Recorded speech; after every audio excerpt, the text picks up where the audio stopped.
Hey guys. So this is an unscheduled post. I wanted to come in here because I felt like I needed to. Excuse my workbench. So I had a video that was going to go up after this weekend. I've got a few scheduled to go up while I'm in Vegas. But I wanted to tell you about my Easter.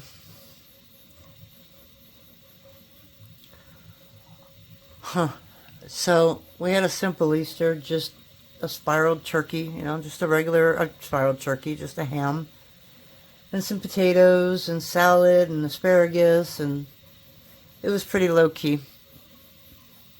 And as I was cleaning up that night,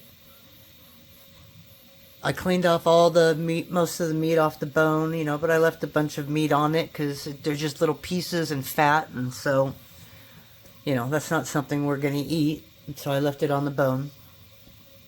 And then I was going to throw out the bone. Instead, I ended up going to my son, asking him if he could cut it in half. Because we have two dogs. We have Makita, the lab, and Bandit, the Jack Russell. And I wasn't going to give one dog a bone and not the other one. So if he was going to be able to cut it, great. If not, then I would throw it away. Well, we had a tool boy, and he went right through that bone. So I was all excited. I put it in the fridge. And then Monday morning, I took it out. And I was so excited to give it to the dogs, I just sat there and went, look, guys, I got you a treat. And so I gave Makita the bigger half, and Bandit got a smaller half, which wasn't really small, but, it was like, the bone was only that big, but the piece was that big with meat on it. So they're both munching on it in the backyard, and as usual, Bandit didn't really eat the bone. He ate part of it, but he usually doesn't eat the bone. He just tries to get to the marrow inside, and he can never do it. So he leaves it. Makita finds it, and she usually eats it. But this one I put away. I just threw it out because I know that it can get sharp. And but anyways, everything's great. And we went for a normal walk like we always do. And then about 6 o'clock, I'm feeding them dinner. Everything's great. Everything's fine. And then about 10 o'clock, Bandit, the Jack Russell, started throwing up. And throwing up. And throwing up. And it was just non-stop. He didn't sleep all night. He couldn't get comfortable. He couldn't lay on his stomach. And I couldn't go to sleep seeing him like that. And I finally fell asleep probably about 6:30 because I had to sleep. We called the vet that night. There's no 24-hour vets here. There is a urgent care that is open 24 hours, but there are no doctors in there. So they told me to wait till 8 in the morning. 8 in the morning, I called my vet instead and brought him in. And they told me they could only see him at 10. At that point, I probably should have taken him to the emergency one that I had called earlier. But I knew my vet, and I knew he'd have the best care. So I took him in. They took him in the back and stuff. And the doctor, when he came out into the room with me, he told me that he's very sick.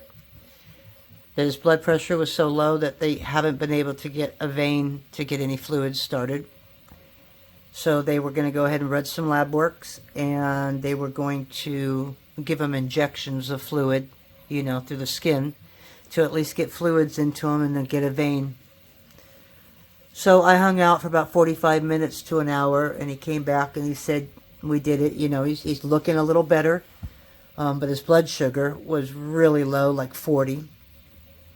So they gave him some dextrose to try to get his blood sugar up and stuff like that. And again, he was doing a lot better. So I went home for a little bit because I was going to leave him there till 6 on fluids and then go pick him up afterwards. The doctor called me about 2:30 and said that he wasn't really improving. And I told him that I was probably going to transfer Bandit to the other vet because that way I could leave him on fluid overnight, because I could leave him on fluid overnight here, but they don't have any nurses. They don't have anybody there. So it's like, why would I leave my dog there if there's nobody there to monitoring him? I'd rather bring him home and monitor him than to let him be alone in a cage in an unfamiliar place. So I got halfway through that request, and the doctor says, I gotta go. He's agonal, which means he had signs of agonal breathing, which means he was trying to die. So I got in my car, and I made it. I don't know how fast I made it, but I made it within probably 6 minutes, and got in the back, and I was there with him. I was there with him until he passed away.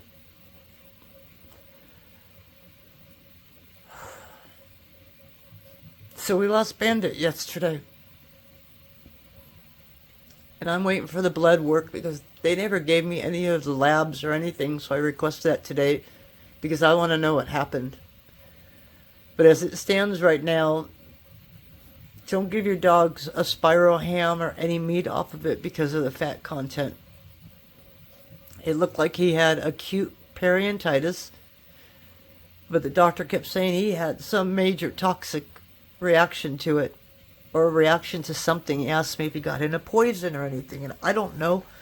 I don't know if he got into something on our walk. I don't know if he got into... Bandit loved dead things, you know. If he found a dead rat that's flattened and browned, he'd pick it up and try and eat it.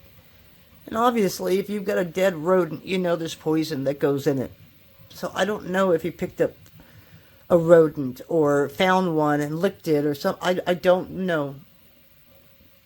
But as it stands right now, I basically killed my dog. And I know it wasn't intentional, obviously. I was so happy. I'd given him a bone, and, you know, it would help clean his teeth as well. And they were so excited. And I love being able to give him a bone every now and then for a treat. And we do that all the time. You know, we get the raw bones, you know, the soup bones or whatever that you get in the deli. And dogs have never had a problem with that. And you can give a dog a bone if it's not cooked, because then they're not splintered. But the ham bone, yeah, even though it was cooked at a low temperature, it was still brittle. But when they took the x-rays on him, there were no perforations. It wasn't a bone that caused anything. He had a couple small pieces inside his stomach, but he said he should be able to get those out, no problem. But he had no fluid in him, and so they stayed. So I don't know what happened. I don't know what happened except for the fact that I killed him with that ham. Obviously, we're all devastated. I know everybody is going to comment on this video telling me it wasn't my fault. It was a mistake, or it was an accident. You didn't know that was going to happen. It's not your fault, but it is. And it doesn't matter how you put it. It was a choice that I made that ended my dog's life. He was happy. He was healthy. And within 15 hours, he was gone. Last night was horrible. Today is about the same. I don't have him in my office. I don't know if Makita knows. Maybe she thinks he's on vacation, because he did leave for a few days and go with his dad camping and stuff, but Dad's here. So I don't know what she knows. All I know is this house is empty. There's no barking. Makita was never a barker. When Bandit would bark, Makita would bark. And it has literally been silent in this house. Bandit smelled everything. He smelled people walking around the corner, and he'd start barking. He could see and hear things so far away and start barking at them. He was always on guard. He was always the protector of this family. He was only 10 years old, and we picked him off the streets of Bakersfield when he was 2, tied to a chain that was probably, I don't know, maybe 9, 10 feet long, with a collar of a chain that was bolted where he could not get out. So he escaped some horrible stuff.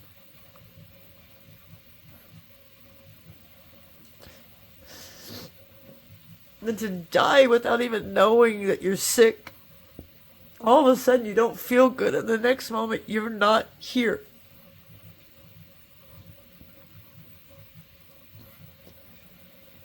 It's heartbreaking. And I don't know how I get over this. And I've got a Vegas trip in 3 days that I would love to just cancel, but everybody took time off to do this, and I can't do that to them. But I don't want to leave for the weekend and Makita wonder, where's Mom? Why isn't Mom here? And think that I'm gone too.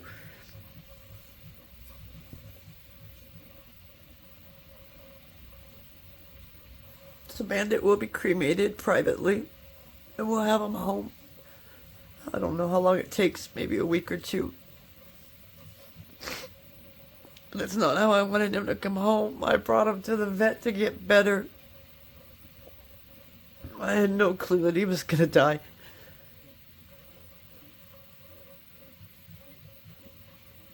I hope the doctor fought hard for him. But it was like Bennett didn't want to get near me through the night. He would kind of hide in the bushes in the yard, which he never does. I know that he knew that he was sick. I don't know if a dog is capable of knowing that their life is going.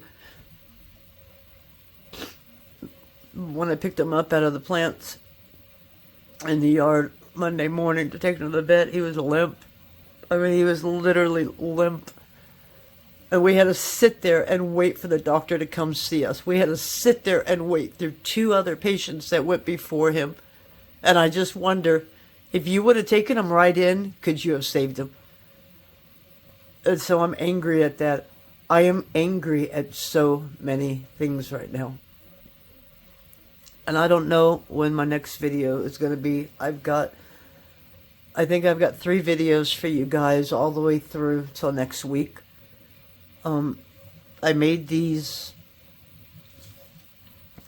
I cut up all those little fruit last week, and I varnished them with Pledge. I put holes in them, ready to go.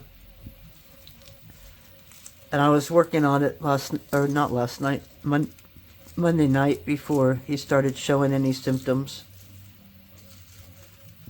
I thank God that Makita isn't showing any symptoms right now.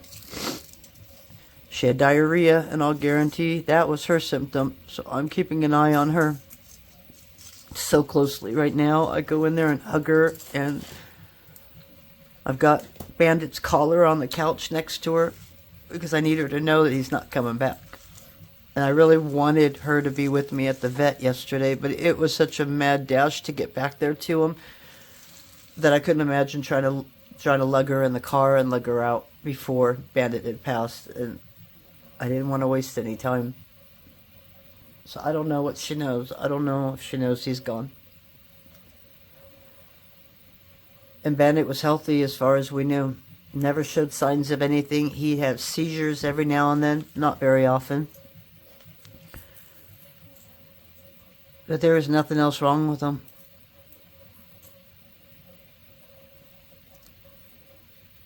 I'm literally a mess, and I don't know how I'm going to do this. I know I'll get over it. But knowing what I know and knowing that my choice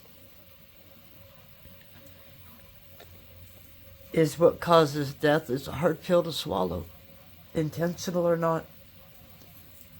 The choice killed my dog. So we had a $1,200 vet bill and no dog to go with it.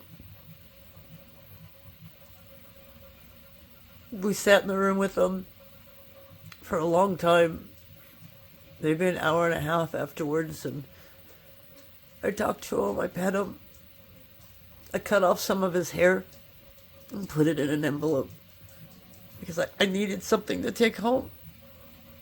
I needed a part of him. Makita's just come into my office. I think she's looking for him. It's so quiet here, guys. I doubt you're ever going to hear my dogs barking in the background anymore.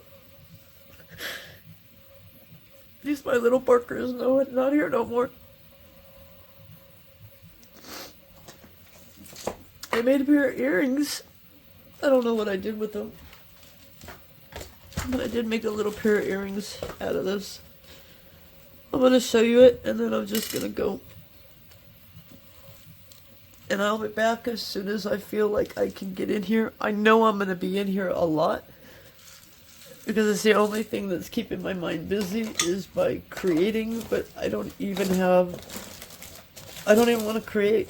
I don't want to do anything. I've been sitting in the chair. I got my orders out, so I'm glad for that. But I don't feel like cooking. I don't feel like cleaning. Every time I walk through any part of the house, it's a memory of him that's no longer there. I've got a ton load of puke to clean up. Because, I mean, he threw up everywhere. So I'm just now finding even more here and more there. He just kept throwing up.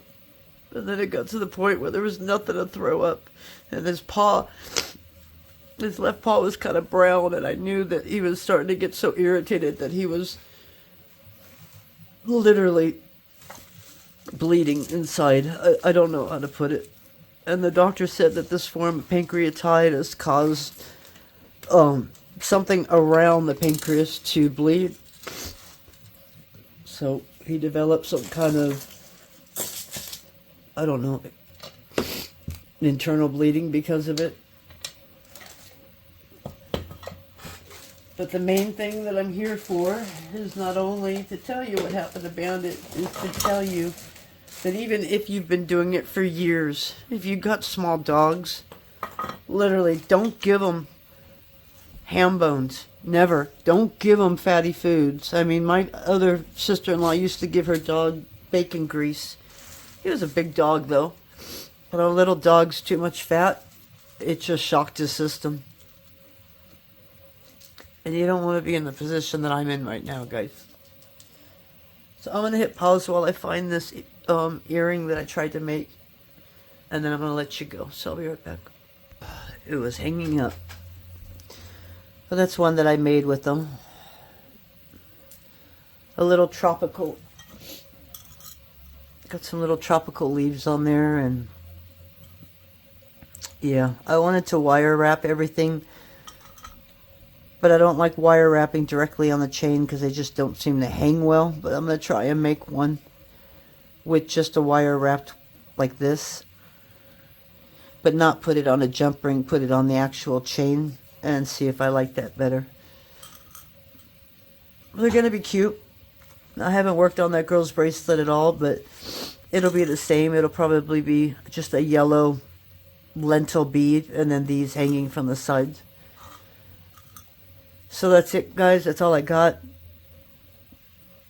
If you're a praying person, please pray for my family. Pray for Makita. That this doesn't throw her into a downward spiral. She's 12, and labs usually live 12 to 13 years.